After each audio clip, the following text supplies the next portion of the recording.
Welcome back to the news desk in New York. Kevin McCullough in for Andrew Wilkow on Wilkow TV. Thank you for being here. Check me out Saturday and Sunday nights here on Salem News Channel at 9 p.m. for That Kevin Show.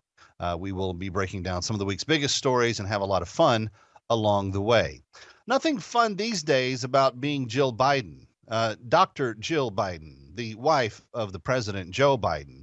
Jill Biden is an absolute mess and a disaster everywhere she goes. Perhaps you saw the clip of her on CBS Morning yesterday, where when she was asked about a Wall Street Journal poll that had been widely reported throughout all of the media, she flat out said, "No, that's not true. The poll showed that her husband was losing in 6 of the 7 battleground states, and he wasn't even leading in the one that he wasn't losing in. They were just statistically tied with Donald Trump at 46 points apiece."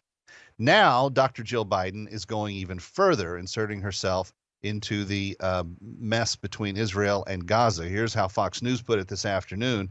She's reportedly been privately urging the president to stop the war in Gaza, according to conversations the president had with one of the attendees at a White House meeting with the Muslim community on Tuesday. Now, you know that this whole conflict between Israel and Hamas has caused severe difficulty to the Biden campaign. You had hundreds of thousands of people vote for essentially no one over him in the Michigan and Minnesota primaries. You're looking at a very, very strong turnout of people that are upset with his Hamas Gaza policy. Now, I always find it ironic that the people that are complaining about the policy that we have unilaterally complain the same way each time. How dare Israel take up arms, and how dare Israel go into another country, and how dare Israel have any type of collateral damage. I might just point out to you that when they yell ceasefire, ceasefire, that it was a ceasefire that was in place that got broken on October 7th. And it wasn't Israel that broke it. Israelis were going about their life, living normal, some of them celebrating at a music festival, some of them just going about the start of their day on a weekend, bringing a holy observance of a holiday to an end and planning on getting on with their life. And on October 7th, when thousands were killed and hundreds were taken captive, that changed dramatically. Now, since then, you have seen the media almost universally take the side of Gazans, those that are supporting the Hamas group there, as opposed to supporting Israel. And this is where it is causing very, very tough consequences for Joe Biden. Joe Biden needs those Muslim voters in Michigan and Minnesota to carry the upper Midwest if he intends to win the election. Now, there's already reason to believe that Donald Trump might be outpacing him in some of those swing states to begin with already. But if he loses a block of Muslim voters that Democrats have normally counted on, then he is in deep and serious trouble, because Donald Trump doesn't have to win very many of the Midwest battleground states to win the presidency. A few years ago, I became quasi-famous for drawing up maps that would get into an election cycle and begin to take a look at where the actual bodies are distributed, if you will. And for the 2024 cycle, for the very first one, Kevin McCullough, I issued my first map today. Right now, Republicans have a 312 to 220 some odd electoral college majority if Donald Trump simply takes the states that he's leading in at current. Some of those states on other people's maps are already turned hard blue. But if Donald Trump pulls off the victory in places like New Hampshire, Nevada, Arizona, it's going to be a huge win night for him.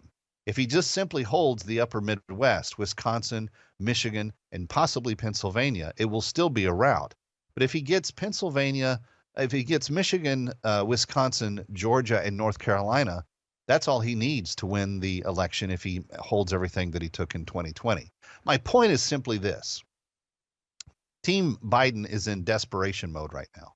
They are scrambling to figure out how to piece together a coalition that he's going to need in order to win.